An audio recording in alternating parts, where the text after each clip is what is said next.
Welcome back. Not that you ever left. A couple of years ago, by a nice series of coincidences, I found myself back in clinical medicine.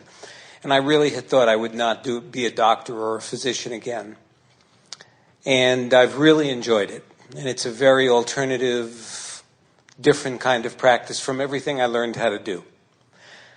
One of the things I've noticed about it is I find myself collecting a great deal of information because it's a whole new way of looking at wellness and illness and health and healing. And the part of me that likes to collect information can get into a mode with my clients or my patients. I try to think of them more as clients than as patients. But I can get into a mode of thinking that I've got to find answers for them, and that I have to draw on information and give them solutions. But I find that when I'm really at my best, it's not about answers that I give them. It's about a definition of service that I learned from Alice Bailey, who channeled this definition of service from a non-physical entity that you might know, who called themselves the Tibetan, or Jwal Kyul. And the Tibetan's definition of service is as follows. There's 4 parts to it. One is, true service is the spontaneous outflow of a loving heart and an intelligent mind. It is the result of being in the right place and staying there. It is produced by the inevitable inflow of spiritual force. It is not produced by strenuous physical plane activity. And it is the effect of being what we truly are, divine children of God. It is not the studied effect of our words and our deeds. And I really strongly suspect that you and Jwal Kyul know each other and you're talking about the same thing. Exactly the same thing. And those are beautiful words. But let us show you how those 2 aspects of your approach to medicine are more melded together than you have formerly thought.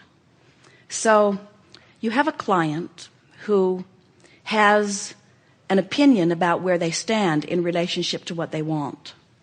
And you know from what you just said to us that your role is to get over there where they really are and call them over there. Yes. From your place of knowing and expectation.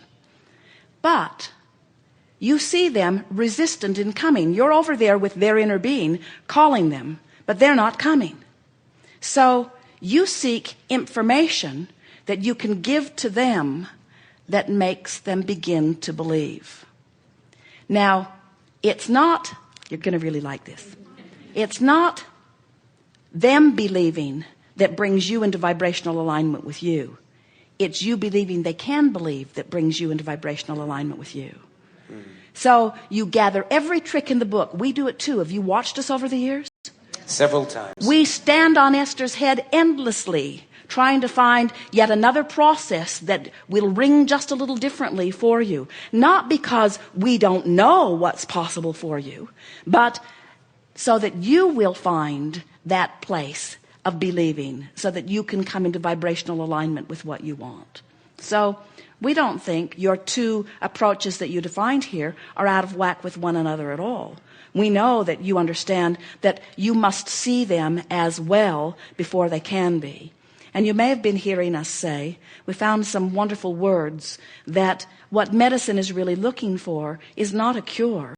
It's looking for the vibrational cause. And when you understand that it's all about vibration, then you don't feel bad when you find a vibration that they can hear a little better, you see. So now, if you're over here in this place of knowing, and someone you're trying to help is over here in this place of not knowing and therefore fear, and you don't want to go over there where they are and empathize with them. So what you're talking about, it seems to us, is the best of all these worlds. The larger part of you is over here knowing their potential, and then you are just building some bridges so that they can know it too. Yes. Very good. And it's really important for me, as I go over there where they are, not to forget that they have the potential to get to where they want to go. Absolutely. And that my answers are just tricks to reduce their resistance. It looks like, oh yeah, that sounds like a great idea. I'll try that. And it sounds like a solution. And what it really seems to be is a way for them to relax. Precisely. Into their well-being. Precisely. And to the extent that they can reach that level at that moment. As you've been watching us over the years, and we know you have been, haven't you found it interesting that we, like you, visit with our friends from wherever they are? And we never feel any discord about where it is that they are. While we're keenly aware that where they want to be is over there, and we fully know that they will get there even if they have to croak to do it, we feel no discomfort with where they are in relationship to where they want to be, because we have full knowledge of the potential of that which the larger part of them has become. In fact, we are that larger part of them that has become it. And so when you have that knowing of the big picture, it's much easier to be all right about where anyone is. And this is the message that we've been giving to you all day here today. We want you to make peace with where you are. So when you make peace with where your client is, you're downstream. If you are struggling or frustrated with where your client is, you're upstream and you can't help them at all. If you, in your individual life experience, are making peace with where you are, even though you want to be over there and you're over here, if you make peace with it, which means you try to soften the discord of not being where you want to be, in making peace with it, you let go of the oars and you turn in the direction of it. In not making peace with it, you're upstream, and that never feels good and never leads to any good ending. Yes, very good. Yes. My soon-to-be 13-year-old nephew is not here today, but he asked me to ask you how he can get a date with this girl he's interested in.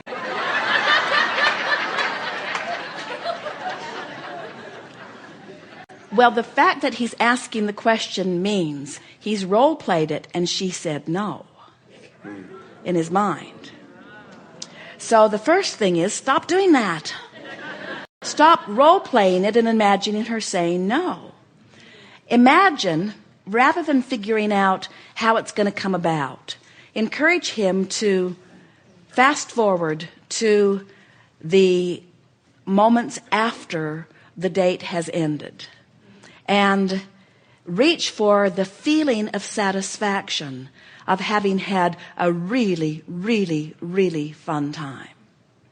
Encourage him to imagine laughing with her and being just incredibly clever and tuned in and good timing about things. And then encourage him to spend the rest of his time thinking about this as if it happened and it was really fun, and now he's eagerly waiting for the next and the next and the next and the next. Imagining how he feels and feeling good about how he feels is the fastest way of getting there.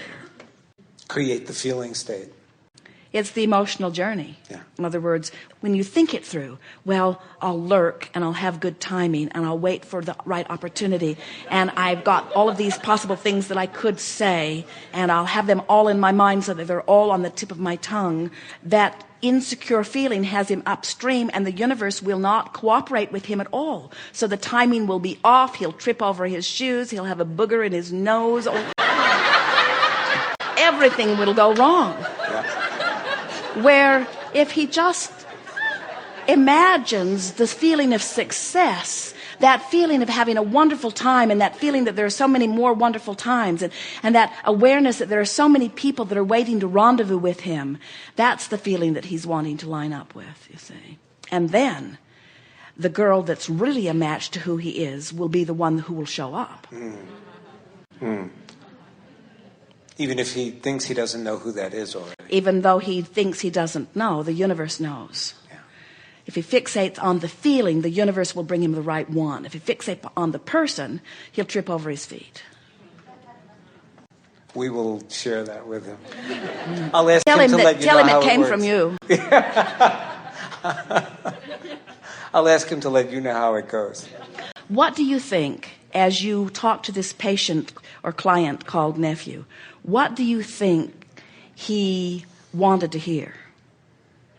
You see, what he wants to hear is that it's a done deal and that he should just go for it and ask her, and that she'll just flip over the opportunity. And so he's not really going to like this answer as much as the one he was hoping to get. And that's why we want you to tell him that it was your idea.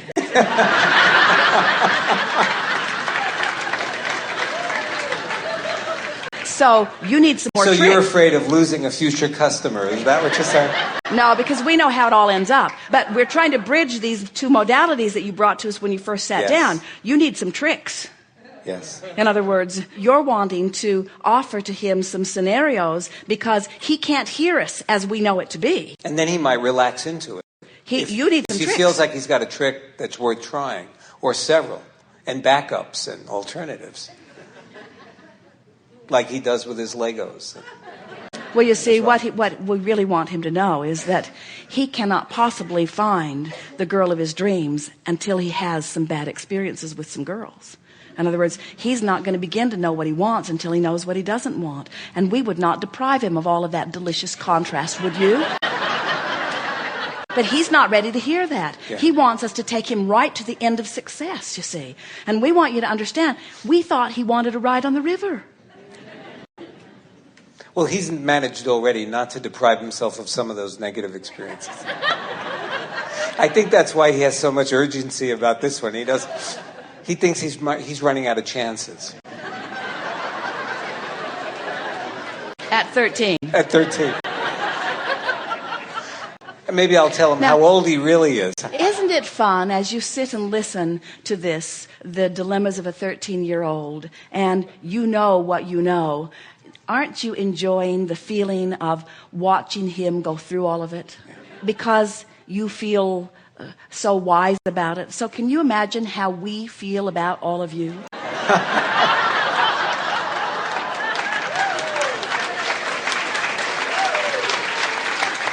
All of you 13-year-olds who are making such big hairy deals out of things that just don't matter at all. When you're already worthy and you have this magnificent vibrational escrow and so much magic in your life and so many resources and so much vibrational backup and so much resource of source, so much well-being abounding, it's time to be more playful about it. We thank you and love you for reminding us. There is great love here for you.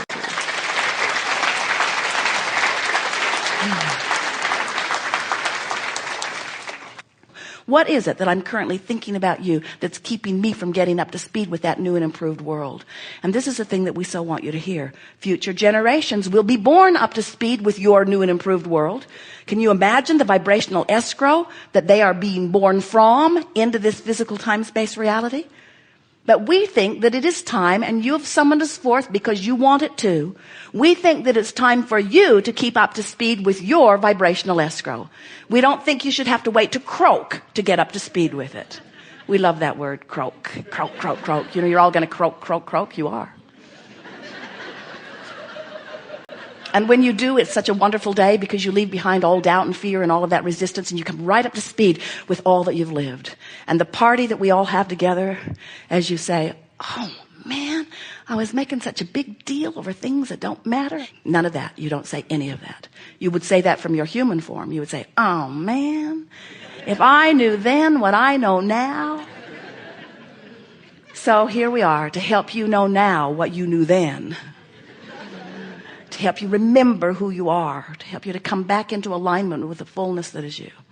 We are eager to talk with you about anything that is important. Nothing is off limits.